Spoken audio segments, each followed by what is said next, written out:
लढाई सावलीला लावून होत नाही, रणांगणात यावं लागतं. सर्व महापुरुषांना मी वंदन करतो. विचारपीठावर सर्वच प्रतिष्ठित व्यक्ती, या विभागाचे आमदार गोरके साहेब, कांबळे साहेब, त्यांचे सर्व सहकारी आणि माझ्या जमलेल्या बंधू आणि भगिनींनो, बागवे साहेब म्हटले की मांगांना न्याय का मिळत नाही. मी म्हणतो कसा न्याय मिळेल आपणाला, कसा मिळेल? फडणवीस साहेब निर्णय का घेत नाही? ते प्रेशर खाली आहेत ना. आपलं काय प्रेशर आहे? एवढंच 5 मिनिट बोलतो, माझं भाषण संपवतो. मराठ्यांचा पक्ष राष्ट्रवादी आहे, ते सत्तेत आहेत. चमाराचा पक्ष बसप आहे, तो सत्तेत आहे का नाही? मुस्लिमाचा पक्ष एमआयएम आहे, ते सत्तेत आहेत का नाहीत?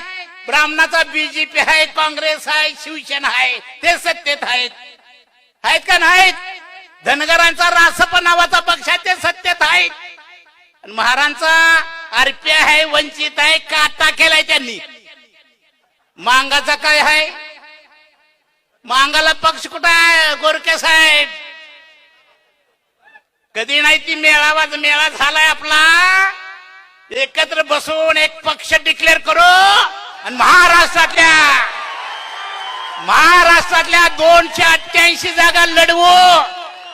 आणि मांगामुळे पटापट पडा लागली की मग एका दिवसात निर्णय होईल. ते सगळेच पक्षवाले म्हणतात आमचंच गडी आहेत. सगळं पक्ष काय मध्ये ही कुठं जात्यात? मोर्चा आहेत लाखाचा, पण इलेक्शन मध्ये आमचंच गडी आहेत. त्यांना भीती वाटली पाहिजे. रिपब्लिकन पार्टी ऑफ इंडियाने 1995 महाराष्ट्राच्या सगळ्या जागा लढवल्या. 29 जागा काँग्रेसच्या आरपीच्या मतामुळे पडल्या.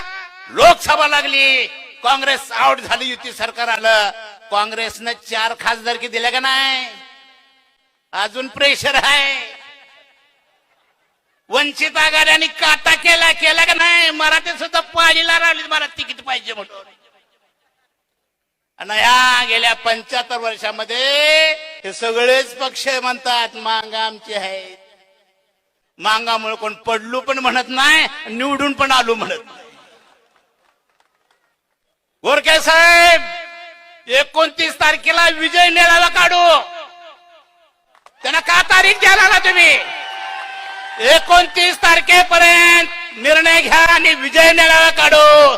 जर निर्णय जाहीर झाला तर 288 जागा खासदारकीच्या 48 जागा मांगल लढवणार. अरे इंदिरा गांधीच्या काळात 3 लाखानं 2 लाखानं 2.5 लाखाच्या फरकानं माणसं निवडून येत होती.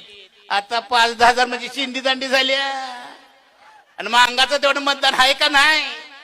काय डोंगर, काय दर्या, गडी पडला आमच्यामुळं. आणि गेल्या वेळेस 750 मतानं निवडून आला होता. गोरके साहेब महाराष्ट्रातले सगळे आमदार आमच्यामुळेच निवडून येतात आणि आमच्यामुळेच पडतात.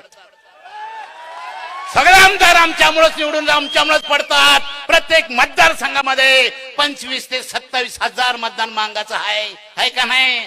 निवडून कशाने आल्यात? 1000, 2000, 5000. आमचीच मत आहेत ती.